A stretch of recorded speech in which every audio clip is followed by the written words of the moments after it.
Hello everyone, আসসালামু আলাইকুম। সবাই কেমন আছেন? আশা করি যে যেখানে আছেন সুস্থ আছেন, ভালো আছেন। আমিও আলহামদুলিল্লাহ ভালো আছি। তো আজকে আমি পরোটা খাচ্ছি চিনি দিয়ে। আপনাদের কার কার চিনি দিয়ে পরোটা খেতে পছন্দ কমেন্টে জানাবেন। আমার এটা অনেক ভালো লাগে, চিনি দিয়ে পরোটা খেতে অনেক ভালো লাগে।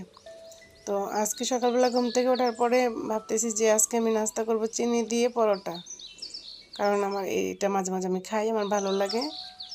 আর অন্য কিছু দিয়ে খেতে ভালো লাগে না, তখন মাঝে মাঝে খেতে ভালো লাগে। তো আমি চা দিয়েও খাই, দুধ চাটা খুব কম খাই, রং চাটাই বেশি খাই। তো আমার মেয়েকে পরোটা বানিয়ে ওকে দিয়ে দিয়েছি ডিম ভেজে, আর আমি চিনি দিয়ে এভাবে খাচ্ছি। আপনারা কে কে চিনি দিয়ে এভাবে পরোটা খেতে পছন্দ করেন কমেন্টে জানাবেন, ঠিক আছে? তো পরোটাটা তেল জাতীয় জিনিস, তারপরে মাঝে মাঝে এটাও ভালো লাগে, কিন্তু পরোটা আমার খুব পছন্দ। মাঝে মাঝে রুটিও খাই, কিন্তু পরোটাও খাই, দুইটাই ভালো লাগে। আর রং চাটাই এখন বেশি খাওয়া হয়, দুধ চাটা কম খাওয়া হয়। তো আমি এখন একটু পরোটা রেখে দিয়েছি চা দিয়ে খাবো বলে, কারণ রং চা দিয়েও আমার পরোটাটা ভালো লাগে।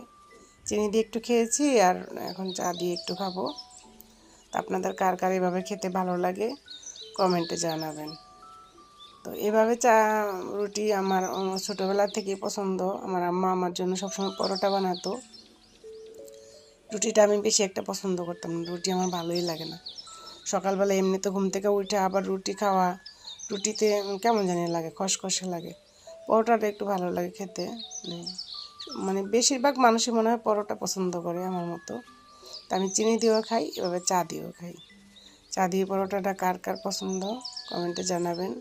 আমার ভিডিওটা যদি ভালো লাগে তাহলে একটা লাইক দিবেন, শেয়ার করবেন। সবাই সুস্থ থাকবেন, ভালো থাকবেন। আল্লাহ হাফেজ।